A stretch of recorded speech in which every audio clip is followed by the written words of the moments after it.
Hey guys, what's up? I'm Armin Van Buuren from the Netherlands. I'm here in San Francisco to play Ruby's Guy tonight, and been a professional DJ. Well, what's professional? Started with an agent in '99, and grew from there. And still going strong. I have my own label, my own radio show, and touring the world like there's no tomorrow.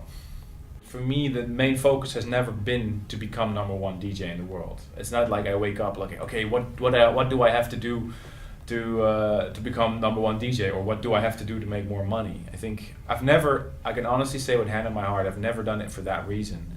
I've always done it with, pure passion for music. I come from the old school way of DJing. I come from syncing up my records myself. When I do my radio show, I use Ableton. But I just feel like, for me, I love to sync up my tracks and actually mix live. For me, that is what I enjoy the most. I DJ with CDJ 2000s, basically from a USB key. I have my laptop on stage to communicate with front of house. We use iChat to communicate about the tracks that I have that have visuals. All my tracks are synced up with visuals. That means I have a DJM 200 mixer, CDJ 2000s next to it, and I have another set of CDJ 2000s next to that. And of these two outer CDJs, I run timecode signal, SEMT, and the timecode signal goes to front of house and backstage and everywhere. For most of my tracks, I have visuals made, and then the visual guy can mix it up in his VJ show. So I warn him like 10 minutes in advance, hey, I'm going to play this track. So in his visual show, my visual guy can adjust. He can say, okay, he's going to play that track. I think it's a really cool thing if you DJ with Ableton Live. And I know how to do it, but it wouldn't be creatively interesting for me, because you're just pressing knobs and starting loops and everything will be in sync, and then you use your effects. I mean, for me that is not creatively interesting, but who knows, in the future I will think differently. I thought I would never give up vinyl. I was one of the last ones to give up vinyl back in 2005. But now I really see the advantage. The only disadvantage of not playing from vinyl anymore is that you're never done with your set. You're never done editing, you're never done making mashups, you're always on your laptop making edits.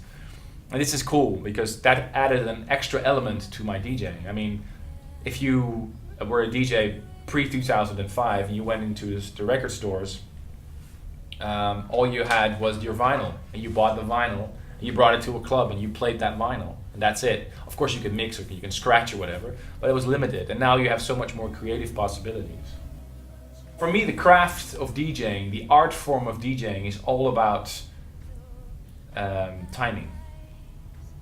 What does a DJ do? What is the most important thing about a DJ? In my opinion, if you have a band on stage, right? I can play the guitar a little bit, I can play a little bit of piano, but don't put me on a stage, because I'll fail. But a band, usually when they play together, they have a set list. They have a number of songs that they want to play, or they're going to do a jam session, or they're going to ask the crowd, hey, which song do you want to hear? But usually, no disrespect to bands, but usually their set is predetermined. With a DJ, any sound that's ever been recorded, including the audio of this interview, can be used to mix, right? And I think that's an incredible thing, if think about it. And that's the way I see DJing. Any sound that's ever been captured on vinyl, on CD, on MP3, any sound you can use to create something on the dance floor. Well, the structure of my DJ set, I like to surprise my fans by sometimes, the classic way of building up a DJ set is also building up your BPMs. That's usually what I do with my radio show, but not always. I think it's interesting to all of a sudden drop your tempo. That's what I did in the last Armin Only tour.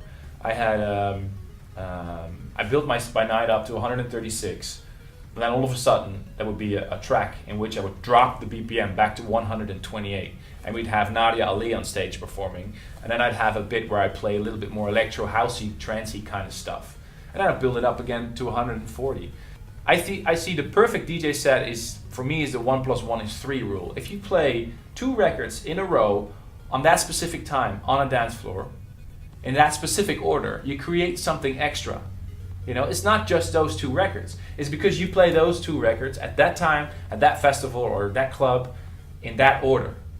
and it creates something extra. And for me, that is the art form of DJing. It's really hard to explain to other people.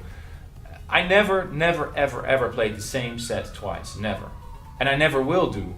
And I don't think I can, because I actually look at the crowd and then I decide where I go with my set. I mean, sometimes I play in a club where, for example, there's a lot of women, right? And I learned from my early days of DJing in a really small bar that wasn't bigger than this room, you know, to get a big crowd of 10,000 people going, fairly easy if they're there to see you, right? You know that you can get them off by playing a track that you've done or a track they really like. I'm not saying it's always easy, but it's more easy than playing a warm-up set or playing for a small room where there's 2 cute girls and 5 drunk men. So I think if you really want to learn the essence of DJing, I give my hats off to all the guys here in the local bars here in San Francisco that have to DJ for 6-7 hours every week trying to entertain a crowd that's not really interested. And that's when the real DJing comes up, because you try to read these people, you're trying to entertain them by music. So if you see like a lot of women on the dance floor, they're not really dancing, then you try and throw in a vocal track, you know. And if your set's predetermined, you don't have that power. And that is the art form of DJing. It's feeling the crowd, reading the crowd, trying to see what's going on. If somebody orders a drink on the bar on your right and he has to scream in the barman's ear, you're playing too loud. You're playing too loud. If people are yawning on the bar, it means that it's either really late at night or you're just playing a boring set. You know, if there's virtually no women in the dance floor, forget it. If there's only guys, the room's going to empty very quick. So you have to look at the women, try to entertain them. These are just a few ground rules that I always use. I'm not there to play just for me. I'm not there to play Armin Van Buuren music, because if I would be playing ambient music for 9 hours and it would bore everybody to death. But I'm there because I enjoy playing for people, and I'm there to enjoy entertaining people. My opinion about live DJing or not is, the first rule in music is that there are no rules. No rules. And the second rule is see rule 1. So whatever rocks your crowd, man. I'm serious. I'm not judging anybody. I think everybody's trying to survive in this industry, is trying to do a good job, is trying to rock a crowd. And if you do that by playing live performance, go ahead. If you do that by playing vinyl, go ahead. All that matters is what comes through your speakers and your performance on stage.